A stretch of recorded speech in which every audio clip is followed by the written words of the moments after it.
Hey everyone, Gabriel here, and in this video I'm going to be showing you my exact method on how I test new dropshipping products and how it is that I make almost every single product I test into a winning product that I can scale. Since I advocate one product stores in a lot of my videos, I get a lot of questions asking why it is that I jump right into a one product store when I could just make a general store to test a bunch of different products and then find the ones that I can scale. And so I'm going to be addressing that question in this video, as well as giving you the exact method that I use when I'm launching a new product with Facebook ads. So just to show you that I know what I'm talking about, this is one of my stores. This is a one product store that I launched using this exact method that I'm going to be showing you in this video. And so as you can see, it's done 3.4K in sales today. And if I go back to November, which is when I started, end of November, you can see that since then, in under 2 months, the store has done over 200K in sales. So it's been doing really well. And right now it's flattening out a bit just while I'm doing some private labeling for this store. And once that's all done, I'm going to be able to scale it more. But right now I'm keeping it at the current level, and nonetheless that's a really good level to be at in sales for dropshipping. And so yeah, I'm going to be showing you the exact method that I used to launch this product with Facebook ads, so hopefully you guys find it super helpful. So without further ado, let's get right into the content. So first off, I want to talk a little bit about what the majority of people do and why I think that most people fail using this method. So what 95% of people do is that they'll make a general store where they can test a bunch of products. And so they'll start testing 5 or more products weekly. Sometimes people test like 10 products a day, crazy things like that. They'll test as many products as they can, and they'll employ a very simple testing strategy. So what they'll do is they'll get one video ad made, or they'll just steal a video ad for a competitor, and then they'll do 10 ad sets, $5 a day, single interest, engage shoppers, whatever. A very simple testing strategy that only spends about $50 to $100. So they'll let those ads run for a day or two, and then based on the results, that's how they're going to determine whether or not that's a good product. And so this is what the majority of people do in dropshipping right now. They're focusing on testing as many different products as possible without putting a lot of work into each individual product to see if it could actually work. And so the typical result of this strategy is that people will end up testing 20 plus products, sometimes up to 100. I've heard people testing over 100 products without ever finding a single winning product. And so they'll end up wasting $1,000 or more on Facebook ads without getting anywhere, and then they'll get discouraged from dropshipping and probably blame it on saturation. And I see this all the time in dropshipping, and the main reason why this happens, in my opinion, is that people aren't spending enough time, enough money, enough energy into testing each individual product. Most of these products that people are testing have the potential to become winning products and do a lot of sales with them, but people employ a simple testing strategy with just one ad, and so it won't be profitable right off the bat, and they'll just assume that the product is dead or it's too saturated, and then they'll move on to the next product. And this goes on forever. They test hundreds of products, and maybe they'll find 1 or 2 winners out of those 100 products, but that's just not a good ratio of finding winning products, and it's just really not an efficient way to use your time to test products. So now, just to contrast that, here's what I do instead. Ever since I've started dropshipping 2 years ago, I've only tested 5 products. And out of those 5 products, 2 of them failed, 2 went on to do 7 figures in sales, and 1 is doing 6 figures monthly right now. And that's the one that I showed you at the start of this video. So 3 out of 5 of the products that I've tested were successful, and that gives me a success rate of 60% testing products. And the reason that I believe my success rate is so high testing new products is that I test fewer products and I put more work into each product test. And that's what this method is all about. It's all about putting a lot of work into a product that you know is proven to sell and making it work rather than just doing a quick test and hoping that it works. So yeah, let's get right into the details. So the first part to this strategy is to only test products that you know are selling well. And one thing to keep in mind is that problem-solving products are the easiest to sell to cold traffic, and they have the highest amount of demand. And that's because when you just advertise on social media a product that solves a problem, you can quickly identify that problem in the first few seconds of the video, and then you offer them the solution, and that works well to get people to buy your product. And so problem-solving products are the easiest to sell to cold traffic. Now, if you want an in-depth product research guide, I actually posted one not too long ago, and it's really in-depth. It covers everything you need to know, and I would definitely recommend you watch that one before watching this video. But yeah, that's the first step. Only test products that you know are selling. And I repeated that here. Find products that are proven to sell right now. And there's 3 main methods that you can do in order to find these products that are proven to sell. So number 1 is to analyze the AliExpress data. You want to look at the amount of orders a product has on AliExpress. And now this isn't always a perfect source of data because a lot of people, once they start scaling, they won't be using AliExpress at all. Or some people don't use AliExpress right off from the start, like me. I don't ever use AliExpress, and so you won't have all the sales data on AliExpress, but it's still a good place to look and to get some info. And what I look at when I'm analyzing AliExpress data is a ratio of daily to total sales of 3% minimum. And I'm going to go in depth about that in an example in a few minutes. Now, the next thing is that you want to analyze your competitors' sales. And the way to do this is you obviously can't just get their sales data, but you can go on their ads, you can go on their page, and then start tracking their ads and see in the comments if people are saying that they ordered. That's the big indication that the product is obviously selling, right? People saying, "Where's my orders? I ordered 2 weeks ago," or saying like, "Oh, this product is awesome," or "This product sucks. It came from China," whatever. All these comments tell you that people actually ordered the product and that the product must be selling. And now there's another trick that you can use is when people use bit.ly links in their ads, you can actually just add a plus to the end of the URL in order to see how many clicks that link got. And if the link is getting a lot of clicks, that tells you that, it's likely doing really well for that store, because they wouldn't be advertising and getting all those clicks to their stores if they weren't making sales profitably.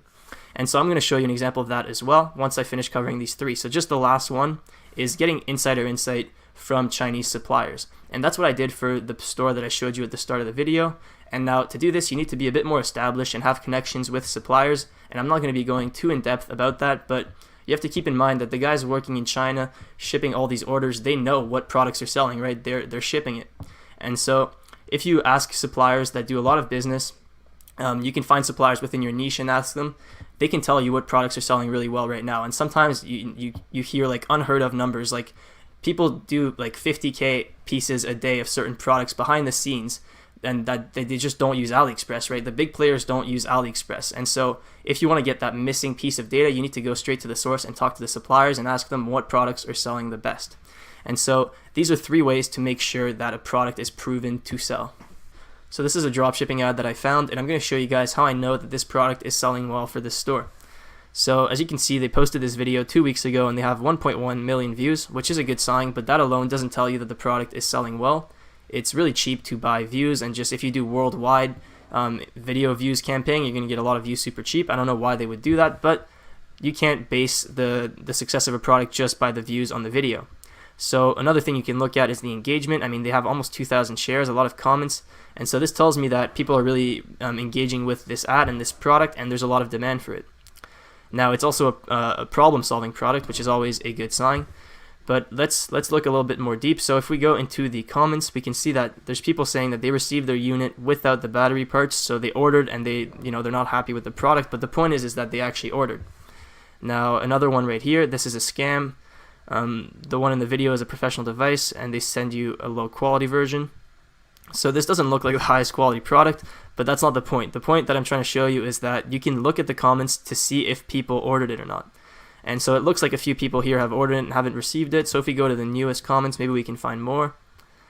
So this person said they paid $200 for theirs. So I guess they didn't order from this store, but this product is in demand. I received my unit. That's the same guy. This one's saying he ordered 2 and he's still waiting. So, there's a lot of people commenting saying that they bought this. So that's a good sign. Now, another thing you can do is check the dropshipping center stats to look at the daily sales versus the total sales, and that's what I was talking about earlier. So this is the product on AliExpress, and it only has 174 orders. Now what this tells you is that whoever is running this store is probably not doing the fulfillment on AliExpress, because they're obviously selling more than just 174 orders. So that's what I was saying, that AliExpress data is not always complete. People don't all use AliExpress, so you can't just write off a product because it doesn't have a lot of orders on AliExpress. So what you want to do is you want to look at the ratio between the daily sales and the total sales. So you want to copy this link, and then you want to go to the dropshipping center. So you go to My AliExpress and then the dropshipping center tab. And if you don't have this on your AliExpress, I'm going to have a link in the description so that you can unlock it. So then you want to go to the product analysis tab, paste the URL, and as you can see, this product is getting 4 to 5 sales a day, and then just yesterday it got 29 out of nowhere. So this product is getting a lot of sales. I mean, not a lot of sales, but a lot of sales relative to its total order count. So I was saying a ratio of 3% is what you would want in terms of daily sales versus total sales. So if we take the average for this product to be, this would raise the average. So let's say the average is at about 8 orders per day for this product on AliExpress. If we go back to the product page, so that's 8 orders out of 174 times 100, so that's 4.6%. So I say that the minimum is usually around 3%. and this one has 4.6%, so that's a good sign. It tells you that this product is on an uptrend, it's starting to sell well. Now, one more trick that I talked about that you can do to see how your competitor is doing with a certain product is the Bitly plus trick. So these guys are using a Bitly link for their ad, and so if we copy this Bitly link, we can see how many clicks they're actually getting. So you just need to paste that and then plus. And so we can see that since December 29th, they've gotten 60,000 clicks to their store. So this ad is obviously pulling in a lot of traffic. And if they're doing decently well, they could be making 5 to 15K a day with that amount of clicks. And that obviously depends on the quality of the traffic, and I have no idea. But this is a lot of clicks, is basically what I'm trying to say. And you can see that they've been scaling it, right? They wouldn't be scaling this if it was unprofitable. And so that's a good sign. That tells you that this product is getting a lot of clicks and is probably selling really well. So now the second part of the strategy, this is where most people get discouraged, and this is where you have to put in extra effort for each product you test. So you have to build a branded store around the product, either a one product brand or a niche store, something that, you know, makes sense. You don't want to just have a general store like everyone else. You need to differentiate yourself and make a brand around that product. So if it's a product that's, you know, just a unique product and by itself you can build a whole store around it, then that would be a perfect product for a one product store. If it's a certain category of product, you could focus on that product but also add a few related products just so that your store looks more legit. But you want to put in a lot of work to make sure that everything looks nice, everything looks clean, and so that you can get good conversion rates once you start actually pushing traffic to your store. So that includes, like I said, building a branded store around the product, creating the social media pages for the brand, buying a domain name, so not just a general domain name like trendy shop, it needs to be, you know, the same name as your brand. And all these things actually make a big difference whether you believe it or not. All these little details compound to a big difference in these sales. And so this is something that you need to do and need to have in place once you're getting ready to launch your product. So now the third part of the strategy. So at this point you already have a product that you found that you're going to be focusing on, and you've already built your store, your social media pages and everything, and you're getting ready to advertise. So the first thing that you want to start testing when you start running ads is the ad itself. So you want to test at least 3 ad variations. And this is a step that I see so many people skip, and it's one of the most important steps, right? Because if you're going to scale a product, you need to have the absolute best creative. And that means that you need to have the right ad. Not all ads are going to perform well in Facebook's eyes, and if you have the right ad, it's going to be a lot easier to scale it versus just the first ad that you threw at Facebook and you really try to force that one to work. So it's really important to test as many ad variations as possible right off the bat, and I recommend testing at least 3. And so yeah, like I was saying, it's impossible to judge the success of a product with just one ad. So the first thing I recommend testing is the leading 3 seconds of your video ad. And this is pretty easy to do. So all you need to do is make one main video ad and then make 3 different variations with different leading clips. So maybe the first 3 seconds, the first 3 to 4 seconds of your video, you want to change that up and see which one would perform better. And this is the most important part of your video ad, because this is when people are just scrolling through their feed. They're going to watch whatever video pops up for a second or two and then decide whether or not they want to watch it. So testing that first 3 seconds is really important, and that's one of the first things you want to do so that you find a good creative to build your campaign with. So yeah, really important part of this strategy. And I split test these ads with PPE to get as much as data as possible, and also social proof. So I'll literally just run a worldwide PPE campaign, and I'll have each ad in an individual ad set. And then each ad set I'll usually do $10 to $20 a day, because you don't need to spend a lot with PPE to start getting a lot of data. And right off the bat, you're going to be able to see which one is getting a lower cost per engagement, which one is getting more actions taken on the website, so which one's driving people to your site, which one's making people add to cart. And based on all those metrics, you can start to decide which ad is performing the best. And usually there's going to be a clear winner. So this is a really important step, and you definitely don't want to skip this. So now the fourth part of the strategy is that once you find a creative that is performing well, the next step is to figure out the demographics that you want to be targeting. So like I said here, you want to start figuring out the demographic targeting first and then start narrowing down. And this is why my testing method burns a little bit more cash than most people, is that I spend a lot of money testing really broad audiences to figure out the right demographic, and then I start narrowing down, and then I start scaling what works. So by demographic, I mean the age range, the gender, and the location. For some products, the gender is going to be really obvious, and so if that's the case, you don't need to start split testing gender. You can go right into targeting only the gender that you're targeting. But yeah, you want to figure out the age range, the gender, and the location. And by location, I mean countries. You want to figure out which countries are buying your product, which ones aren't responding as well to it. So to do this, you want to target broad, so 13 to 65 plus, all the e-packet countries or whatever countries you can ship to. So if you're not drop shipping from China, whatever countries you can ship to. For most people, these are the e-packet countries, and so that's what I usually do. I'll target broad 13 to 65 plus e-packet countries, and I'll literally just target that. And that'll give me a really broad audience, and sometimes those audiences will even perform well and you can get a few sales. But the main goal is that once you start spending a decent amount on those ads, so usually I spend $50 to $100, and then I can break it down to analyze the data, and I can see what age range, what gender, and what countries are purchasing my product.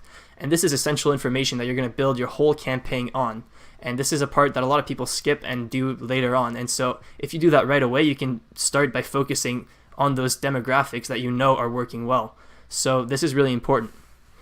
So now the fifth part of the strategy is, once you figured out the demographic targeting, you want to use that demographic plus single interest to start narrowing down. So if you found out in part 4 that your main audience is, let's say, 13 to 24 women in the US and the UK, you would focus only on that demographic and then start testing single interest to narrow down your audiences. So you would test as many different interests as possible, and I talk about in my Facebook ads video, my ultimate Facebook ads guide, I talk about how you can do some research to find some interest to target, and you want to test as many different angles as possible and narrow down by that demographic that you found. And this usually works really well, and then you can start finding some profitable interests and start focusing on those. And that's the part 5 of this strategy. Now, the last step to this product launch strategy is to start utilizing lookalike audiences as soon as possible. So as soon as you have enough data for any lookalike audience, you want to test it. Lookalike audiences are Facebook's way of finding the best people to target for you. So it basically builds a profile of demographic plus interests, and then it creates an audience based on that of the people who are most similar to a source audience. And so this is very effective. There's no reason why you wouldn't want to be utilizing this. This is basically Facebook analyzing your data for you and then finding more people that you can target. So as soon as you have enough data to start using lookalike audiences, you want to do that. And I recommend having at least 500 people in the source custom audience before building a lookalike audience. And once you're testing lookalike audiences, you only want to start by testing lookalike audiences for the countries you identified as profitable. So the last example I gave was like 13 to 24 women in the US and the UK. You would want to only build lookalike audiences for the US and the UK. And you wouldn't need to narrow down by that demographic anymore, because Facebook is going to do that for you automatically when they build that lookalike audience. They're going to find the people who are most similar to your source custom audience. So you don't really need to narrow down your lookalike audiences. When I test lookalike audiences, I just use the lookalike audiences with no detailed targeting. So the first lookalike audiences that you can usually test is going to be the 95% video viewers, since that's the easiest to get data from. And if with just your PPE campaign to split test the ads, usually right off the bat that'll give you enough data to build a 95% video viewers lookalike audience, and you can test that right away. And all of these lookalike audiences, all of the interest targeting that I was talking in step 5, these are all done with purchase optimization. You always want to optimize for purchase at this stage, because Facebook is going to give you the highest quality traffic that's most likely to purchase. So yeah, the first lookalike audience to test is usually the 95% video viewers. And then once you start getting enough data for other lookalike audiences, you can start testing VC, add to cart, purchase, and so on. Those take a little bit longer to get enough data, right? To test the purchase lookalike audience, I'd recommend that you have at least 500 sales. And so that's something that you can do later on, but you want to gradually move into these lookalike audiences as soon as you have enough data. So that is it for this product testing strategy, and this is the exact strategy that I used for the store that I showed you at the start of the video. And now I just wanted to quickly take you into my ads manager just to show you the progression of the ad spend when you're using a strategy like this, because the whole idea is that you're going to be spending money at the start to buy data and to figure out what works without getting much of a return on your ad spend, and then it's gradually going to get better as you start figuring out what works. So this is my ads manager right now, and as you can see, this is today's stats, 1.88 ROAS, and for the store, the break-even ROAS is at about 1.3, 1.4, and so with this kind of ROAS, I'm making 20 to 25% profit, and if I get to about a 2.0 ROAS, that's when I'm making 30% profit. So it's this has been pretty profitable so far, but I want to show you the ad spend over time. So if I go to the first month, which was November, you can see how much I spent. So this is without any filters or anything. This is just the raw data. And as you can see, this was the first month, and I spent $1,700 only to make 2,000 back. So the break even, this was below the break even ROAS, and I was losing money but buying data for this product. And so this right here, just to show you this is enough to discourage most people, right? No one would spend this much, I mean, not no one, but most people would not consider spending this much on a single product in order to make it successful. But I knew that this product was selling well, and I knew that it had the potential to work. I just need to figure out the targeting. And so this is a good barrier to entry for me, right? Because not many people are going to be selling the same product as me, because not many people are willing to spend this much to figure out the right targeting. So this is the first month. I spent $1,700, got 2,000 back. Now, if I go to the month after that of December, this is when I actually started figuring out what works, and I started using lookalike audiences and all of that. And as you can see, that month did a lot better. I spent $105K and $200,000 in sales. So with this ROAS 1.91, it was very profitable, probably 25% profit, and I was able to scale it. And now if we go to this month, we can see what the ROAS is right now. Right now it's only the 9th, so it's incomplete data. But as you can see, this month the ROAS got even better, so it's 1.99, at which point I'm making about 30% profit. And yeah, so you guys get the point. It just gets gradually better once you start figuring out what works. And so I hope that clears some things up about my product testing strategy. Before I end this video, I want to quickly go over the pros and cons of this strategy. So the pros is that you avoid wasting time testing dozens of products, and you can really focus all your energy into dominating one product. So making new ads, testing new interest, really figuring out what works for one product, and then dominating that market. And another pro is that it's a lot easier to build a brand in the long run with this strategy, because you're going to have all the data in place for the product. You're going to have, one product brand ready to go. And so all you really need to do is just, brand it better. So offer better shipping, maybe private label the products, whatever you want to do. But it's a lot easier to build a brand in the long run than if you're just, testing products on a general store. Now, the cons is that you need to spend a lot of money buying data without getting a return at the start. And that's what I showed you with the ad manager breakdown. I spent about $1,700 without getting a return at the start. And you need to keep in mind that my ads manager is in Canadian dollars, so I spent a little less than $1,700 but in US dollars, but it was still a hefty amount to start out with. And I understand that most people don't have that kind of starting budget. And so that's the second con, is that you need a bigger starting budget. And if you don't have a starting budget big enough to do something like this, what I would recommend is that you look into Instagram influencers. And I have a video about this on my channel. It's called Easiest Way to Start Dropshipping from Scratch. And I cover the strategy that I would use if I were to start with only $200 in startup capital. So if that applies to you, I definitely recommend you watch that video. Alright everyone, so that is it for this video. I really hope you enjoyed it, and I hope it cleared some questions up about how I test my products and why I choose to go straight into one product stores. If the video helped, please make sure to leave a like and subscribe if you haven't yet. I post videos every week. And if you haven't yet, also make sure to join the E-Comm mastermind group. First link or second link in the description. It's super active. We crossed over 10,000 members, and so it's extremely useful if you're starting out and you're trying to figure out how things work and ask questions and network with like-minded entrepreneurs. So definitely join that group. And on that note, thanks for watching, and I'll see you guys next time.